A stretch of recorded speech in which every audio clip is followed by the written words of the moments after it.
I'm all set up here, ready to show you my ribbon making tutorial. Yesterday I made, well, probably Christmas time I made this ribbon, but I did make a red one yesterday as well. And the way that we fix these ribbons to the parcels is to put a bit of tape on the two loose pieces that we'll end up with, and then we just plonk them onto the parcels.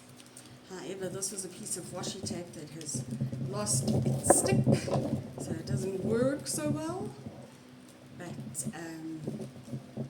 well, yeah, if you put a piece of sellotape on, or even if you put a piece of double-sided tape over here, or double-sided foam, it can work really well. Okay, this was a ribbon I made yesterday, and I used my embossing folders to roll the ribbon around, but you can use just about anything.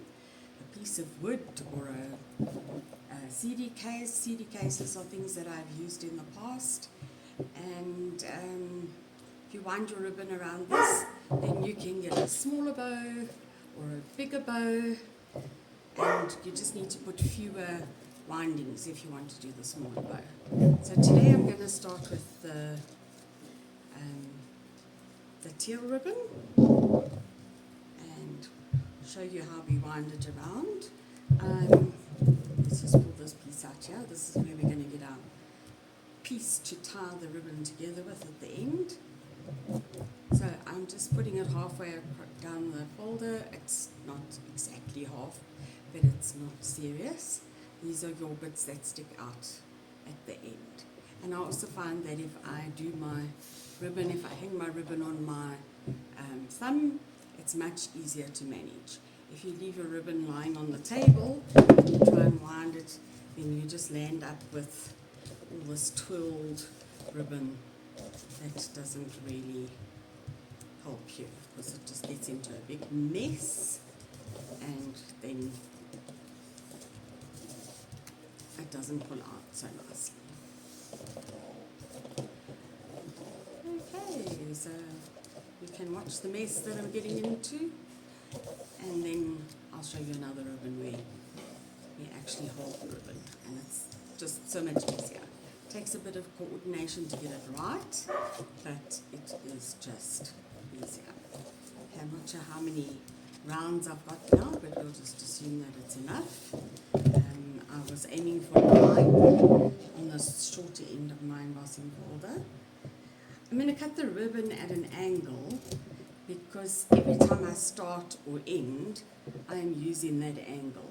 So if I cut it straight, then it just means that next time I use the ribbon, I have to recut it to the angle again, and that's just a waste of ribbon. Okay, we take this piece off here. We're going to squish these two end pieces together once we've taken it off. So let's just gently try and get it off in as much of a pile as you can, and then we're going to push that end down, and we're going to push that end down. And the mistake that a lot of people make is that they think that these ends are actually the bows, but the bows are made from the middle of the ribbon there, as you can see it now, and not from these ends. Okay, I'm going to trim off the excess on the sides just to make a nice narrow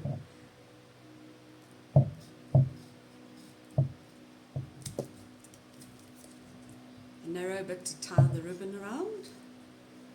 There's the ribbon, cut off all nicely, and I'm going to cut off the other piece of the other side of the ribbon, and you'll see the magic in a minute when we push these together.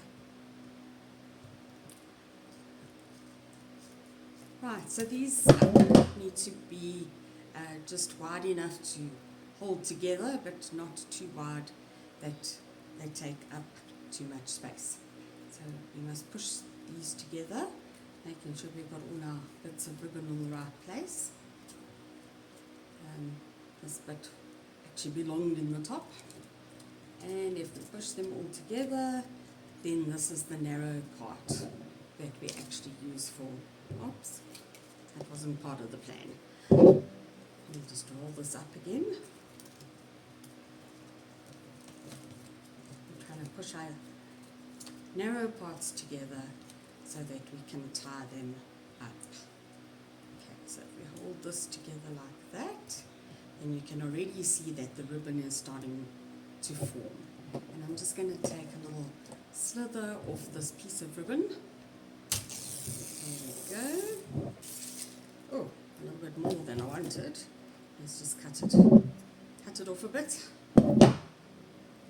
And then I tie it around the ribbon. This is quite a challenge to try and tie it when you're sitting here on your own. And most of the time I use my mouth, but it seems today I'm managing without having to grab a piece of ribbon in my mouth. And then round the other side of the ribbon, and I just give it 2 little knots this side so that it can be nice and sturdy. You have to pull this ribbon quite tight over here because you want it to hold your ribbon when you start twisting and twirling it. In the middle here, I'm going to I'm going to pull it across the scissors. I'm sure you've all done this many times as children or even as adults. And then I'm going to just twirl these at 90-degree angles to the ribbon. Okay, so here we go. This is the inside one, and I'm twirling it 90 degrees to the ribbon. And then because I've pulled this out of this side, I actually want to cut my slits on that side. Now if you look at this ribbon that I've already made, it's got all these nice, cool, spiky bits that stick out. So this part isn't mandatory, but it does make the ribbon look much more festive. And then you just go a little bit around the ribbon. So you're holding the ribbon facing you, and you're going to cut through all 9 layers here. And we want the little sparks that are going to stick up when we pull all this ribbon out of its layers.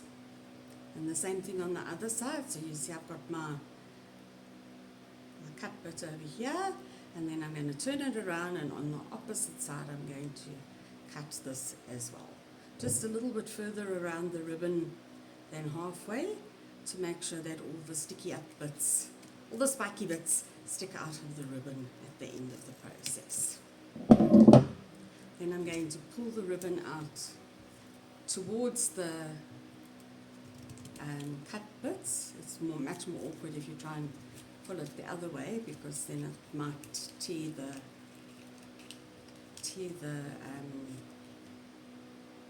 cut, and you don't want that to happen. Okay, so I'm putting 3 fingers, one in the middle of the ribbon, and my thumb and my other finger on the outside, and then I do something similar with this little bit that I've pulled out. So I've pulled this one out, and I put my finger in the middle. This finger in the middle is to stop this from flattening the ribbon. Some people just grab it like this, and you will find that their ribbons often get squished over here. So I just think it's a nice, safe way to make sure that your ribbons actually get the rounded edge. And then I twist it towards myself without letting go, so there's no need to reposition your hands. Then I pull out the next piece, and you can see that I've put my fingers inside the ribbon, ready to twist it away from me. These fingers are still here, they haven't moved, and I'm going to twist that away from me. So just so that you can get the hang of it, I'm going to show you the whole of this side of the ribbon. You twist it towards you, and you twist it away from you. And this is just one of those things that you have to practice, and eventually you will get it right. And twist it towards you, and twist it away from you.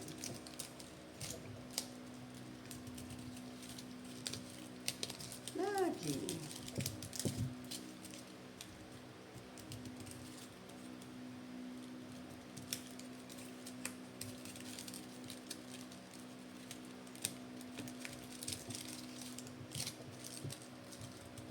getting down to our last one, and even our last little loop, we still want to twist it just to keep it balanced with all the other pieces.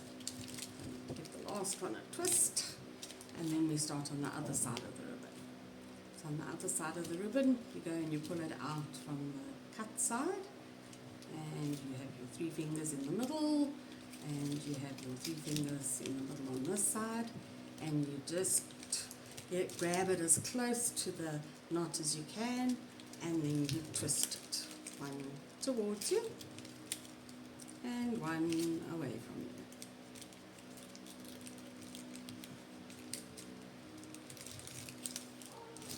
And another one towards you.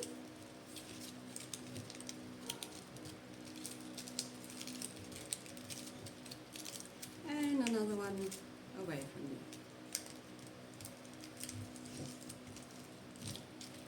And one towards you. I really do try not to get that sing-song voice, but sometimes it just happens. And one away from you. Especially when you're doing this repetitive. One towards you, one away from you. Towards you, and away from you. And towards you.